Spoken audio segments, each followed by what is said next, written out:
Assalamu alaikum and welcome to another video on ECG.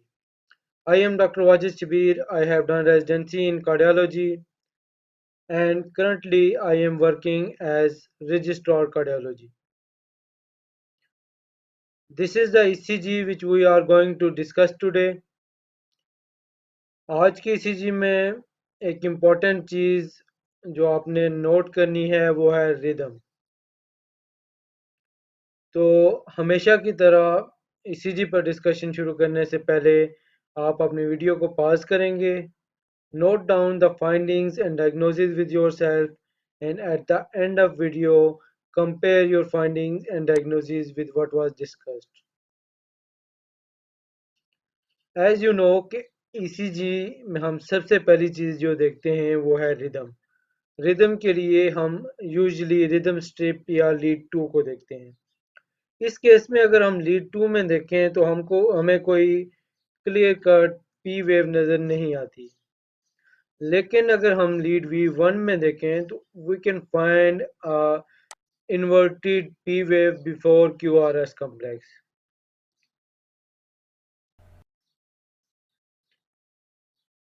Rhythm के बाद जो next चीज हम ECG पे देखते हैं that is heart rate. Heart rate के लिए जैसे कि आपको पिछली वीडियोस में बताया था कि देर आर मल्टीपल मेथड्स. हम यूजली एक इजियर मेथड को यूज करते हैं जिसमें हम देखते हैं कि एक ऐसा QRS कॉम्प्लेक्स जो कि वर्टिकल ब्रॉड लाइन पे लाई करता हो जैसे कि दिस वन. उस कॉम्प्लेक्स और नेक्स्ट QRS कॉम्प्लेक्स के दरमियान हम लार्ज बॉक्सेस को काउंट करेंगे as 300, 150, 100 and 75. So the heart rate in this case is about 75 beats per minute. Heart rate के बाद ECG में नेक्स्ट चीज हम जो देखते हैं वो है एक्सिस. एक्सिस के लिए हम लीड 1 और लीड AVF में QRS की डायरेक्शन को देखते हैं. इस केस में अगर हम लीड 1 में QRS की डायरेक्शन को देखें तो you can see that the direction of QRS complex in lead 1 is predominantly upwards, while in case of AVF, the QRS complex is isoelectric, which means that R is equal to S in amplitude. So the axis in this case is predominantly horizontal, that is, the axis is directed toward lead 1.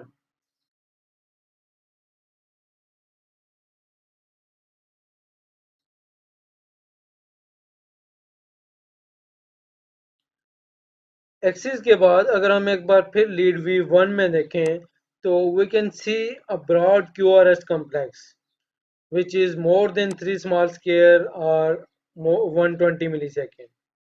Also there is RSR pattern in lead V1. So this kind of QRS complex which is broad and has RSR pattern in lead V1, it means that there is right bundle branch block. So whenever you find a broad QRS complex more than 120 millisecond with RSR pattern in V1, it means that there is right bundle branch block.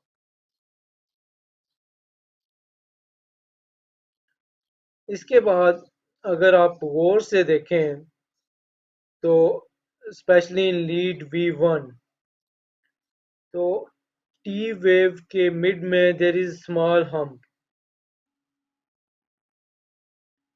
Similarly, next T wave में भी you can see a small hump. Also, there is a small hump in T wave after third QRS complex. This small hump is basically P wave which is hidden in T wave. So, before each QRS complex, there are two P wave which are definitely of ectopic origin. So, this is an atrial tachycardia at rate of about 150 with 2 into 1 AV block, which means that one atrial beat is being conducted through AV node while other is being blocked.